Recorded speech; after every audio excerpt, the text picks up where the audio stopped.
हाय दोस्तों, स्टडी ज्ञान दर्शन में आपका स्वागत है। आज मैं क्लास 8th एनसीईआरटी लेकर आई हूँ। 11 पार्ट है जब सिनेमा ने बोलना सीखा। इसका पहला प्रश्न है। मैं प्रश्न कराने के बाद इसकी समरी भी करा दूंगी आप लोगों को। जब पहली बोलती फिल्म प्रदर्शित हुई तो उसके पोस्टरों पर कौन से वाक्य छापे गए? उस फिल्म में कितने चेहरे थे, स्पष्ट कीजिए। इसमें यह बताना है कि जो इस सबसे पहली बार जो पिक्चर बनी थी उस पिक्चर में क्या पोस्टर पे छापा गया था और क्या पिक्चर थी, कौन सी पिक्चर थी। इसका उत्तर है, देश की पहली बोलती फिल्म के विज्ञापन के लिए छापे गए वाक्य इस प्रकार थे। जो विज्ञापन था, जो उस पर छापा गया था पोस्टर, उसमें लिखा था, वे सभी सजीव हैं, सांस ले रहे हैं, 100% बोल रहे हैं, 78 मुर्दा इंसान जिंदा हो गए, उनको बोलते बातें करते देखो। पाठ के आधार पर आलम आरा में कुल मिलाकर 78 चेहरे थे, अर्थात काम कर रहे थे। इसमें यही बताया गया है कि आलम आरा जो पिक्चर थी उसमें 78 लोग काम कर रहे थे और वह पिक्चर जो थी उसमें वह बोलती फिल्म इसे पहली बार इसे रिलीज किया गया था और इसके पोस्टर पे ये सारे वाक्य लिखे गए थे। इसमें प्रश्न है, प्रश्न दो है। पहला, बोलता सिनेमा बनाने के लिए फिल्मकार अर्देशियर यम ईरानी की प्रेरणा कहाँ से मिली? यम ईरानी को प्रेरणा किसने दिया? कहाँ से इनको ये मिली कि पहली बोलती वाली फिल्म बनाना है? उन्होंने आलम आरा फिल्म के लिए आधार कहाँ से लिया? विचार व्यक्त कीजिए। इसका उत्तर है, फिल्मकार अर्देशियर एम ईरानी ने 1929 में हॉलीवुड की एक बोलती फिल्म सो बोट देखी। उन्होंने पिक्चर देखी और पिक्चर देख के ही उन्हें इस बारे में जानकारी होती है कि मैं भी हिंदुस्तान में एक बोलती हुई पिक्चर बनाऊंगा। और फिर उन्हें सो बोट देखते हैं पिक्चर को, तभी उनके मन में बोलती फिल्म बनाने की इच्छा मन में जागती है। और इस फिल्म का आधार उन्होंने पारसी रंगमंच के एक लोकप्रिय नाटक से लिया। पारसी भाषा में एक रंगमंच की एक नाटक था और नाटक को देखकर उसी को आधार बनाकर इन्होंने बोलती फिल्म बनाई जिसमें कि आवाज़ आती थी। और हॉलीवुड फिल्म देखकर इनके मन में ये विचार आया और उन्होंने पिक्चर को इस तरीके से बनाया। प्रश्न 3 है, विट्ठल का चयन आलम आरा फिल्म के नायक के रूप में हुआ, लेकिन उन्हें हटाया क्यों गया? विट्ठल ने पुनः नायक होने के लिए क्या किया? विचार प्रकट करना है। पहले हीरो के रूप में विट्ठल को लिया गया था, लेकिन कुछ कारणवश डायरेक्टर ने उन्हें बदल दिया और बदल के उनकी जगह किसी और को ले लिया। फिर उन्हें गुस्सा आती है इस बात के लिए, फिर वह इस पे केस कर देते हैं और फिर इसके बाद हमें इसके बारे में बताना है कि उन्होंने ऐसा उनके साथ क्यों होता है।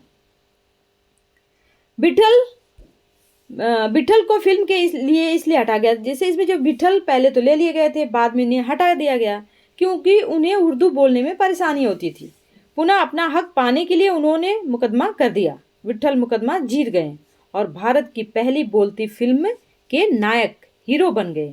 क्योंकि विट्ठल को लिया गया था आलम आरा में, लेकिन उनको उर्दू नहीं आती थी और उर्दू नहीं आने की वजह से उन्हें हटा दिया गया। जब उन्हें हटा दिया गया तो वो सीधा कोर्ट में चले गए और केस कर देते हैं, केस जीत जाते हैं, फिर से उनको रख लिया जाता है, फिर से वो पहली बोलती फिल्म के हीरो बन जाते हैं, नायक बन जाते हैं। उत्तर है प्रश्न 4, पहली स्वाग फिल्म के निर्माता निर्देशक अर्देशियर को जब सम्मानित किया गया तब सम्मानकर्ताओं ने उनके लिए क्या कहा था? अर्देशियर ने क्या कहा और इस प्रसंग में लेखक ने क्या टिप्पणी की है? अर्देशियर ने क्या कहा था, उनके विचार हैं इसमें उत्तर है, पहली स्वाग फिल्म के निर्माता निर्देशक अर्देशियर को प्रदर्शन के 25 वर्ष पूरे होने पर उन्हें सम्मानित किया जाता है। 25 साल हो जाते हैं, उन्हें सम्मानित किया जाता है और उन्हें भारतीय स्वाग फिल्मों का पिता भी कहा जाता है। भारतीय फिल्म के जनक, बोलने वाली पिक्चर बनाने वाले जो हैं वह कौन है? अर्देशियर कहा गया है। तो उन्होंने उस मौके पर कहा था, मुझे इतना बड़ा खिताब देने की जरूरत नहीं है, मैंने तो देश के लिए अपने हिस्से की जरूरत योगदान किया है। इस प्रसंग की चर्चा करते हुए लेखक ने अर्देशियर को विनम्र कहा कि जो अच्छे इंसान होते हैं अगर उनकी हम तारीफ करते हैं तो वो कभी नहीं कहते कि नहीं हम बहुत बड़े इंसान हैं, वो अपनी तारीफ को कभी भी नहीं कहते। तो कहते नहीं, मैंने कोई बड़ा काम नहीं किया, मैंने जो कुछ भी किया देश के लिए किया है। अगर देश के लिए कोई काम करता है तो बड़ा नहीं होता है, वो अपने देश का नाम बड़ा करना चाहता है, इसलिए देश के लिए हम लोग करते हैं। प्रश्न 5 है, मुख्य सिनेमा में संवाद नहीं होते, उसमें दैहिक अभिनय की प्रधानता होती है, पर जब सिनेमा बोलने लगा उसमें अनेक परिवर्तन हुए। उन परिवर्तनों को अभिनेता, दर्शक और कुछ तकनीकी दृष्टि से पाठ का आधार लेकर खोजे, साथ ही अपनी कल्पना का भी सहयोग करे। कल्पना करके, इमेजिन करके हमें सोचना है, बताना है। इसमें जो पिक्चरें नहीं बोली जाती थी, जिसमें आवाज़ नहीं आती थी, वो पिक्चर को सिर्फ अभिनय करके, संवादों के माध्यम से, वो अब क्योंकि संवाद नहीं होते थे पहले, बात नहीं होती थी, सिर्फ अभिनय करते थे, एक्टिंग करते थे। तो आपको कुछ ऐसे विचार ढूंढना है और पाठ में से लिखना है। इसका उत्तर है, मुख्य सिनेमा ने बोलना सीखा तो बहुत सारे परिवर्तन हो गए।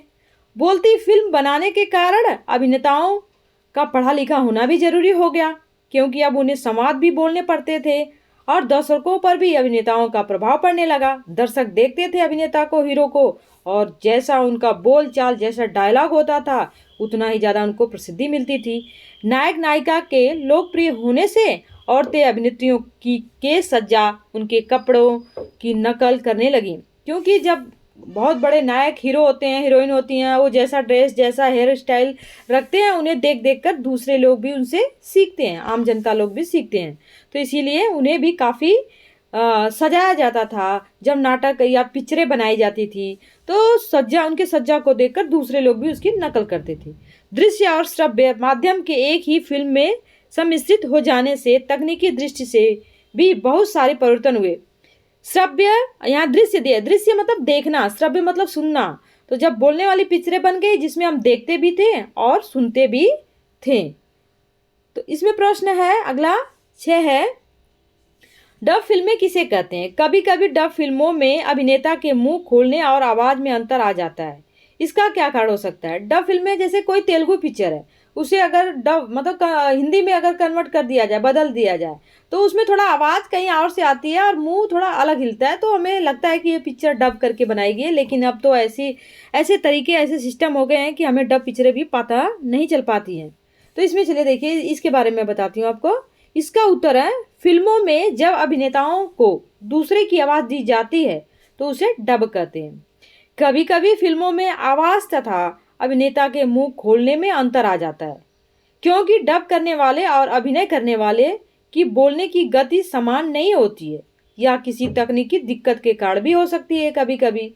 तो डब पिक्चरें जो किसी अन्य भाषा में है, फिर उसे किसी अन्य भाषा में किसी और के माध्यम से बोलकर उसे बनाई जाती है, उसे ही डब पिक्चर कहते हैं। जैसे अंग्रेजी फिल्मों को हिंदी में भी आ जाती हैं, तेलुगु पिक्चरें हिंदी में आ जाती हैं, तो वो पिक्चर तो वही रहती है, बस उसको किसी और अभिनेता या अभिनेत्री के माध्यम से उस पिक्चर को आवाज़ दिया जाता है। तो हमें ऐसा लगता है कभी कभी कि वो मुंह हिला रहा है और आवाज़ कहीं और से आ रही है। कभी कभी तकनीकी की वजह से भी ऐसा हो जाता है, अन्यथा आज के युग में ऐसा नहीं हो रहा है। काफ़ी टेक्नोलॉजी, तकनीकी काफ़ी विकास कर चुकी है।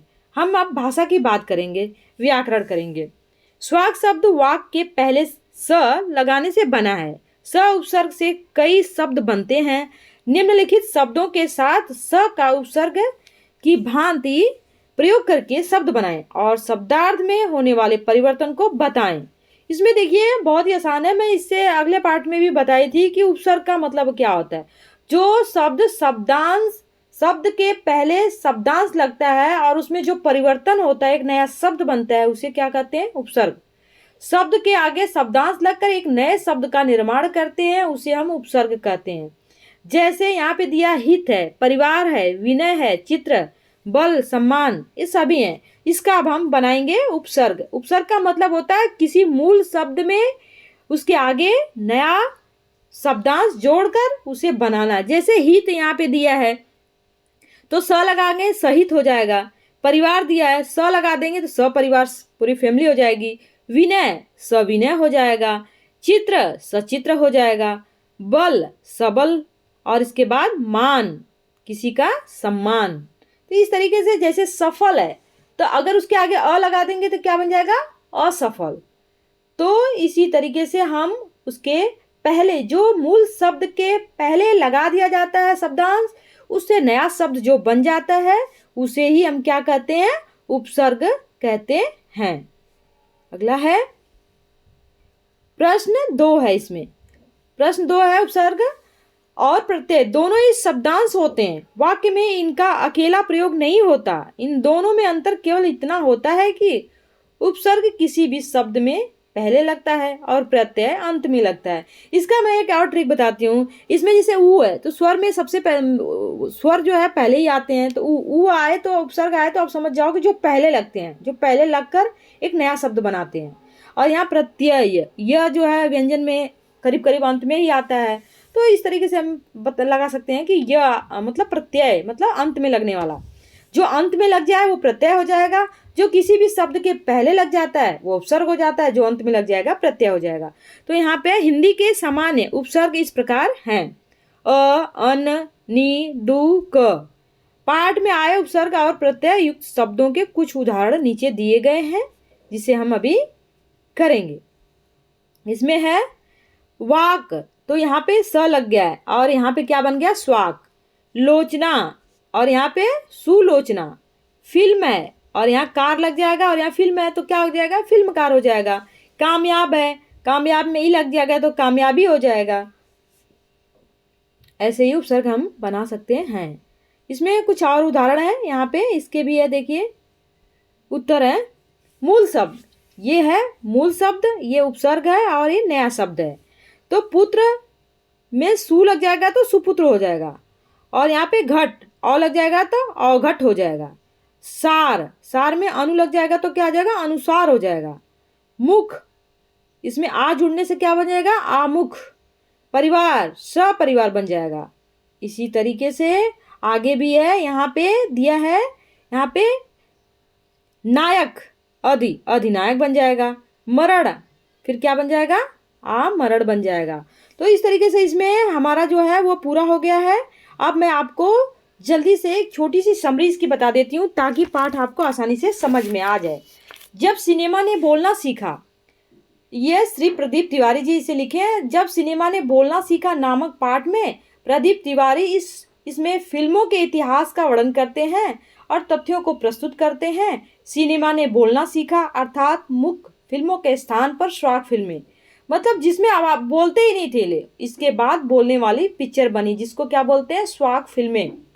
देश में पहली बोलती फिल्म का नाम था आलम आरा।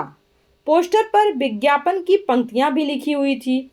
इसमें लिखा हुआ था, ये पिक्चर जब रिलीज हुई 14 मार्च 1931 को हुई, 14 मार्च 1931। ऐतिहासिक तारीख भारतीय सिनेमा में बड़े बदलाव का दिन था जब भारतीय सिनेमा ने बोलना सीखा। पहली बोलती फिल्म आलम आरा के बनाने वाले फिल्मकार अर्देशीर एम ईरानी थे।